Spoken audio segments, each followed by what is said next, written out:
शील प्रभुपाद की जय, गुरु गौरांग की जय।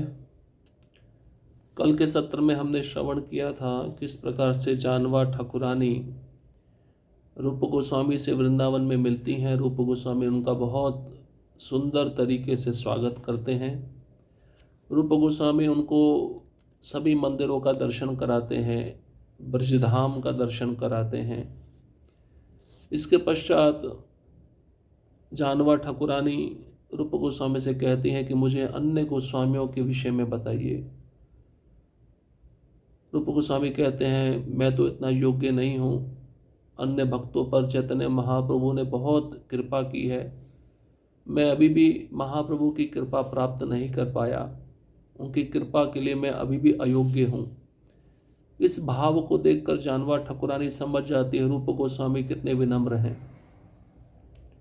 इसके पश्चात वह रूप गोस्वामी से अनुग्रह करती है कि जितने भी ग्रंथ आपने लिखे हैं वह मुझे सुनाइए, मैं उन ग्रंथों को सुनना चाहती हूँ। तो रूप गोस्वामी श्रीमती राधा रानी और कृष्ण की लीला सुनाते हैं, जिसको सुनकर जानवा माता बहुत ही भाव विभोर हो जाती है, अचेत हो जाती है। इसके पश्चात जब वह पुनः जागृत होती है तो समय आ जाता है वृंदावन छोड़ने का।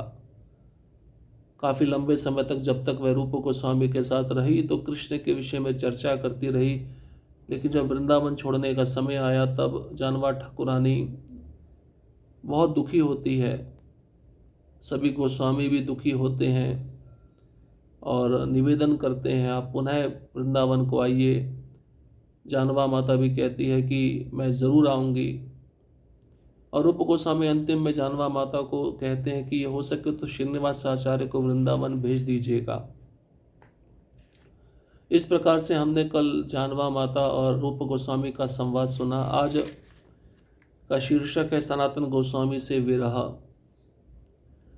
वृंदावन में श्रीनिवास के आगमन में विलंब होने के कारण सभी भक्त अत्यंत चिंतित थे। श्री रूप गोस्वामी अपने प्रिय भाई सनातन गोस्वामी के तिरोभाव के कारण दुर्बलता का अनुभव कर रहे थे। प्रातःकाल श्री रूप सनातन के समाधि पर पहुँचे। रुदन करते हुए करुणापूर्वक उन्होंने श्रीनिवास का नाम पुकारा। वहाँ से वे श्री जीव गोस्वामी तथा अन्य भक्तों से भेंट करने पहुँचे जो सभी यमुना के तट पर वास कर रहे थे।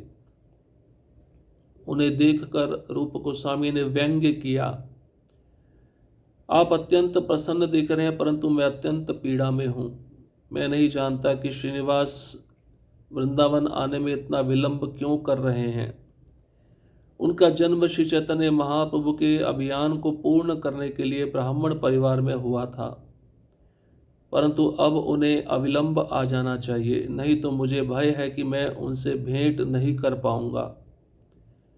श्री जीव गोस्वामी का हाथ पकड़कर उन्होंने कहा, मेरा मानना है कि पूर्व रात्रि श्रीनिवास यजी ग्राम से प्रस्थान कर चुके होंगे, कृपया ब्रज में उनके आगमन का ध्यान रखें।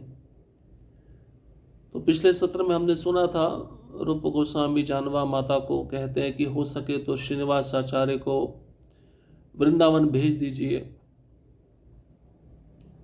अब इसी प्रसंग में वृंदावन में जब श्रीनिवास आचार्य को आने में बड़ा विलंब हो रहा था, इससे सभी भक्त बहुत चिंतित हो गए। रूप गोस्वामी भी बहुत चिंतित थे।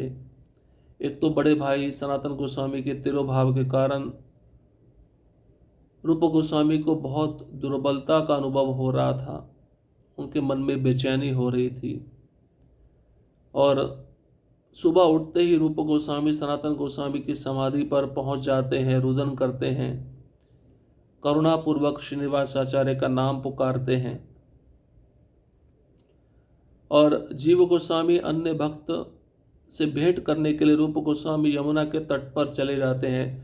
रूप गोस्वामी उन सभी भक्तों को देखकर थोड़ा व्यंग्य करते हैं कि आप तो बहुत प्रसन्न हैं लेकिन मैं बहुत दुखी हूँ। मैं नहीं समझ पा रहा श्रीनिवास आचार्य वृंदावन आने में इतना विलंब क्यों कर रहे हैं। उनका जन्म तो चैतन्य महाप्रभु का अभियान पूरा करने के लिए ब्राह्मण परिवार में हुआ था। तो उनको तुरंत वृंदावन आ जाना चाहिए। ऐसा क्या कार्य था जो रूप गोस्वामी श्रीनिवास आचार्य से करवाना चाहते थे। अब रूप गोस्वामी को यह भी भय है कि अगर वह विलंब करेंगे तो शायद मेरी उनसे भेंट ना हो पाए। श्री रूप ब्रज भाव के प्रचारक। श्री चैतन्य महाप्रभु ने एक बार लोकनाथ गोस्वामी से कहा, ब्रज पूजा दास्य, साख्य, वात्सल्य तथा माधुर्य भावों पर आधारित है। ऐश्वर्य भाव इसमें अनुपस्थित है। माधुर्य भाव अनेकों के द्वारा नहीं समझा जा सकता। भगवान के परकीय भाव साधारण लोगों के चिंतन से परे है। व्यासदेव ने ऐश्वर्य भाव की चर्चा भागवत तथा पुराणों में की है, परंतु उन्होंने भक्ति के अन्य भावों के विषय में विस्तार पूर्वक नहीं बतलाया। श्री रूप गोस्वामी स्वयं अपने अनुभव के बल पर तथा मेरे द्वारा सशक्त किए जाने पर इन कृष्ण लीला के गुह्य भक्ति भावों का स्पष्ट रूप से वर्णन करेंगे। इस समय श्री रूप गोस्वामी सम्राट की भांति जीवन व्यतीत कर रहे हैं, परंतु शीघ्र मैं उन्हें ग्रंथों की रचना करने हेतु वृंदावन भेजूंगा। अपने ग्रंथों द्वारा वह ब्रज की आराधना की प्रणाली का प्रचार करेंगे। वह उस प्रक्रिया का वर्णन करेंगे जिससे एक भक्त श्रीमती राधा रानी के चरण कमल की कृपा प्राप्त करने में समर्थ हो सकेगा। वे चरण कमल जिनके लिए मैं सदैव लालायित हूँ, उन्हें प्राप्त करने में मैं मानवता की सहायता करूँगा। अतएव संपूर्ण जगत दिव्य प्रेम में उन्मत्त हो जाएगा। तो चैतन्य महाप्रभु चाहते थे रूप गोस्वामी ब्रज भाव के प्रचारक बने, और इस बात को पहले ही चैतन्य महाप्रभु ने लोकनाथ गोस्वामी से कह दिया था कि ब्रज में केवल दास्य, साख्य, वात्सल्य और माधुर्य भाव ही प्रचलित हैं। ऐश्वर्य भाव ब्रज में अनुपस्थित है, नहीं रह सकता, और माधुर्य भाव सभी नहीं समझ सकते। और भगवान का जो परकीय भाव है वह तो भौतिक लोगों के चिंतन से बहुत दूर है। परकीय भाव जो विवाहित संबंध में नहीं होता है, प्रेमी प्रेमिका का जो संबंध होता है उसको परकीय भाव कहते हैं, और जो पति पत्नी का संबंध होता है उसको स्वकीय भाव कहते हैं। अब चैतन्य महाप्रभु कहते हैं लोकनाथ गोस्वामी से, व्यासदेव जी ने श्रीमद् भागवत में, अन्य पुराणों में ऐश्वर्य भाव की चर्चा तो बहुत की है, लेकिन भक्ति के अन्य भावों के विषय में उन्होंने विस्तार पूर्वक नहीं बतलाया। अब मैं चाहता हूं कि रूप गोस्वामी अपने अनुभव के बल पर तथा मेरे द्वारा शक्ति प्रदान किए जाने पर कृष्ण लीला के गुह्य भक्ति भावों को स्पष्ट रूप से वर्णन करें। ऐसा चैतन्य महाप्रभु लोकनाथ गोस्वामी को कह रहे हैं। किस समय कह रहे थे? जब रूप गोस्वामी नवाब हुसैन शाह की नौकरी करते थे। चैतन्य महाप्रभु कहते हैं इस समय तो रूप गोस्वामी एक राजा का जीवन व्यतीत कर रहे हैं, लेकिन जल्द ही मैं उन्हें ग्रंथों की रचना करने के लिए वृंदावन भेजूंगा, और अपने ग्रंथों में वे ब्रज का भाव, ब्रज की आराधना, उसकी प्रणाली का प्रचार करेंगे। ब्रज मतलब वृंदावन। और उन ग्रंथों में इस प्रक्रिया का भी वे वर्णन करेंगे जिससे एक भक्त श्रीमती राधा रानी के चरण कमल की कृपा प्राप्त करने में सफल हो सकेगा। वे चरण कमल जिनके लिए मैं सदैव ललायित रहता हूँ, चैतन्य महाप्रभु कह रहे हैं। किसके लिए? राधा रानी के चरण कमलों की कृपा प्राप्त करने के लिए मैं भी ललायित रहता हूँ। है कृष्ण, लेकिन राधा रानी के भाव में आए हैं, और राधा रानी की सेवा के भाव से आकर्षित होकर वह भी राधा रानी के चरण कमलों की कृपा प्राप्त करना चाहते हैं। अब दान के लिए कौमुदी का लेखन, इसी में तो राधा रानी की कृपा कैसे प्राप्त की जाती है उस ग्रंथ के विषय में अब वर्णन किया जा रहा है। श्री रूप गोस्वामी श्री वृंदावन में रह रहे थे, परंतु गोवर्धन में एक कारण से आए थे। एक दिन श्री रूप गोस्वामी ने अपना नाटक ललित माधव श्री रघुनाथ दास गोस्वामी को दिया। यह ग्रंथ विरह में प्रेम के गहन भाव का वर्णन करता है। इस ग्रंथ को पढ़कर श्री रघुनाथ दास दिन रात आवेश में रोने लगे और वियोग से विक्षिप्त से हो गए। कभी कभी वह ग्रंथ को छोड़ कहीं दूर चले जाते थे और कभी ग्रंथ को अपनी छाती से लगाए भूमि पर जा गिरते। जो लोग श्री रघुनाथ दास गोस्वामी को अपनी चेतना खोते हुए भिन्न भिन्न स्थितियों के उत्साह को देखते, वे चिंतित और चकित हो जाते। अब इतना दिव्य ग्रंथ है ये दान केली कौमुदी। जब रूप गोस्वामी वृंदावन में रह रहे थे, गोवर्धन में आने का एकमात्र कारण यही था कि वह अपने इस ग्रंथ को, जिसका नाम है ललित माधव, रघुनाथ दास गोस्वामी को दे दिए। अब ये जो ग्रंथ था ललित माधव, इसमें विरह के प्रेम का गहन भाव छिपा हुआ था।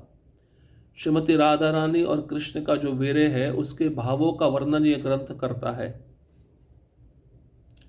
अब इस ग्रंथ को पढ़कर रघुनाथ दास गोस्वामी दिन रात आवेश में आकर रोने लगे और वियोग से विक्षिप्त हो गए, क्योंकि स्वयं वह मंजरी भाव में हैं। वह भी श्रीमती राधा रानी का विरह सहन नहीं कर सकते। अब कभी कभी अलग अलग भाव उनके मन में प्रकट होते थे। कभी ग्रंथ से दूर चले जाते, कभी ग्रंथ को छाती से लगाकर रात भर रोने लगते, भूमि पर गिर जाते। इस प्रकार से रघुनाथ दास गोस्वामी के चेतना को खोते हुए भिन्न भिन्न स्थितियों में उत्साह को देखते और चिंतित और चकित हो गए ब्रजवासी या अन्य भक्त। श्री रघुनाथ दास गोस्वामी की स्थिति के उपचार के बारे में सोचते हुए शीघ्रता से श्री रूप ने दान के लिए कौमुदी का लेखन पूर्ण किया। तब श्री रूप गोस्वामी ने श्री रघुनाथ दास को नवीन ग्रंथ दिया और निवेदन किया कि इसके विषय वस्तु का रसास्वादन करें और ललित माधव को संपादन के लिए वापस लौटा दें। यद्यपि श्री रघुनाथ दास गोस्वामी ललित माधव को लौटाने के अनिच्छुक थे, पर जब उन्हें पता चला कि रूप गोस्वामी उसका संपादन करना चाहते हैं तो वे नरम पड़ गए। दान के लिए कौमुदी को लेकर और पढ़कर श्री रघुनाथ दास ने अलग प्रकार की विषय वस्तु के परमानंद का रसास्वादन किया और इस प्रकार प्रेम के सागर में विलीन हो गए। अब रघुनाथ दास गोस्वामी की स्थिति को देखकर रूप गोस्वामी ने जल्दी से एक और ग्रंथ लिखा जिसका नाम था दान केली कौमुदी, क्योंकि रघुनाथ दास गोस्वामी को जो बीमारी हुआ था उसका उपचार करने के लिए ग्रंथ बहुत ज़रूरी था लिखना। रूप गोस्वामी के लिए बीमारी क्या हुआ था रघुनाथ दास गोस्वामी को? उनको विरह महसूस हो रहा था दिन रात। अब विरह की लीला पढ़ेंगे तो विरह भाव में आकर वह दिन रात रोते रहते थे आवेश में आकर। लेकिन अब मिलन का ग्रंथ पढ़ेंगे, श्रीमती राधा रानी और कृष्ण के मिलन का ग्रंथ पढ़ेंगे तो उनका जो विरह भाव है खत्म हो जाएगा। तो अन्य ग्रंथ लिखकर रूप गोस्वामी ने रघुनाथ दास गोस्वामी को दिया और कहा कि इस विषय वस्तु को पढ़िए, रसास्वादन करिए और जो पहले का ग्रंथ है ललित माधव वो मुझे वापस कर दीजिए, क्योंकि मुझे उस ग्रंथ का संपादन करना है। अब रघुनाथ दास गोस्वामी तो उस ग्रंथ को लौटाना नहीं चाहते थे, लेकिन उनको पता चला रूप गोस्वामी संपादन करना चाहते हैं इस ग्रंथ का, तो उन्होंने लौटा दिया। अब दान के लिए कौमुदी को लेकर रघुनाथ दास गोस्वामी पढ़ने लगे, अलग अलग विषय वस्तु के परमानंद का आस्वादन करने लगे और प्रेम के सागर में डूब गए। कौन? रघुनाथ दास गोस्वामी।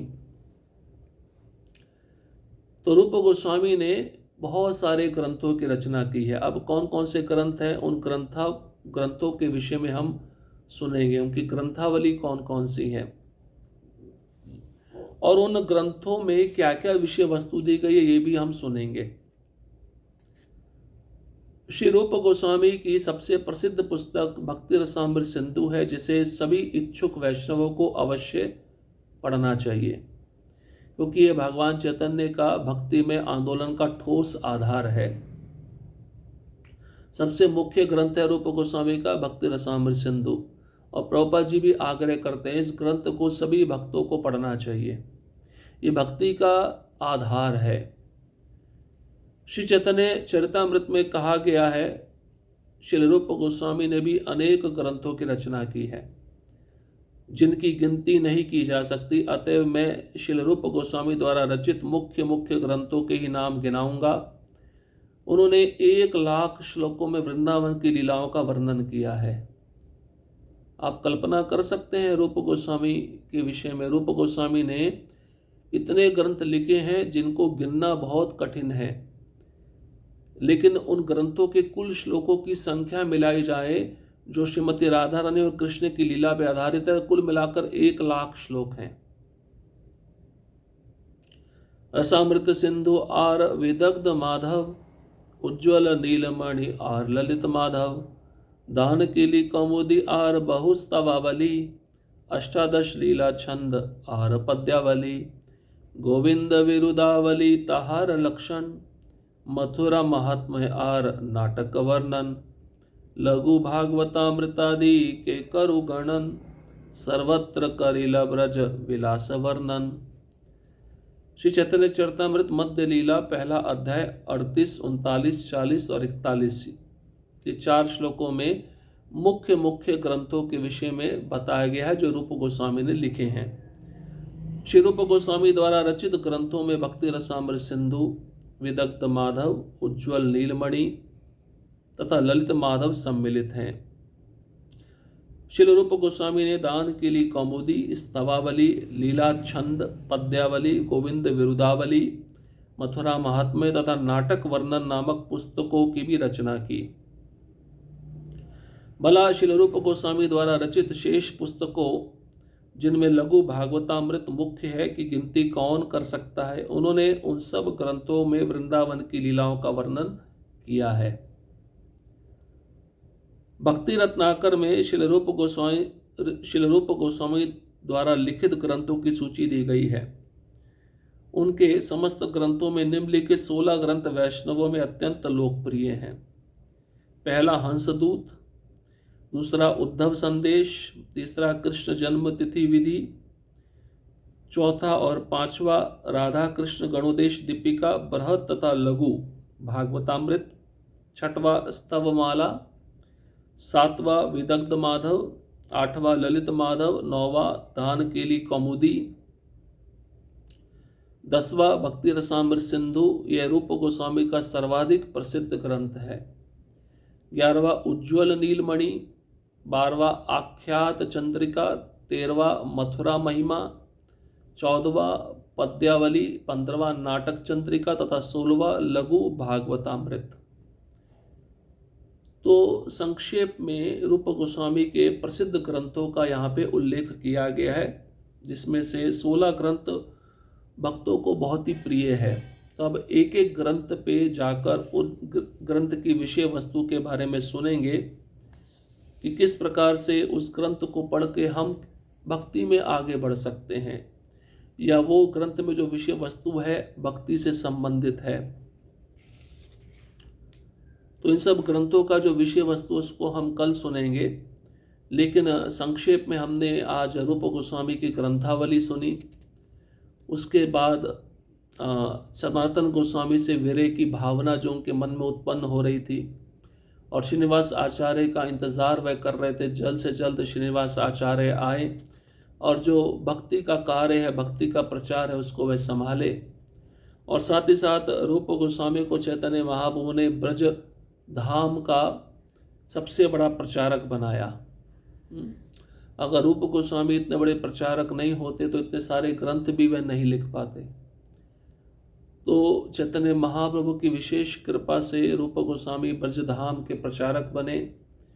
उन्होंने बहुत सारे ग्रंथों की रचना की, जो ग्रंथ आज भी भक्त पढ़कर अपने जीवन में उत्साह उत्पन्न करते हैं। भक्ति में सेवा को किस प्रकार से किया जाए, उस सेवा करने की क्या सही विधि है, ये हमें रूप गोस्वामी के ग्रंथों से सीखने को मिल सकता है। तो एक एक करके एक एक ग्रंथ में क्या विषय वस्तु है उसको हम अगले सत्र में चर्चा करेंगे। हरे कृष्णा कृष्ण कृष्णा हरे हरे, हरे राम राम राम हरे हरे। श्रील प्रभुपाद की जय, गुरु गौरांग की जय।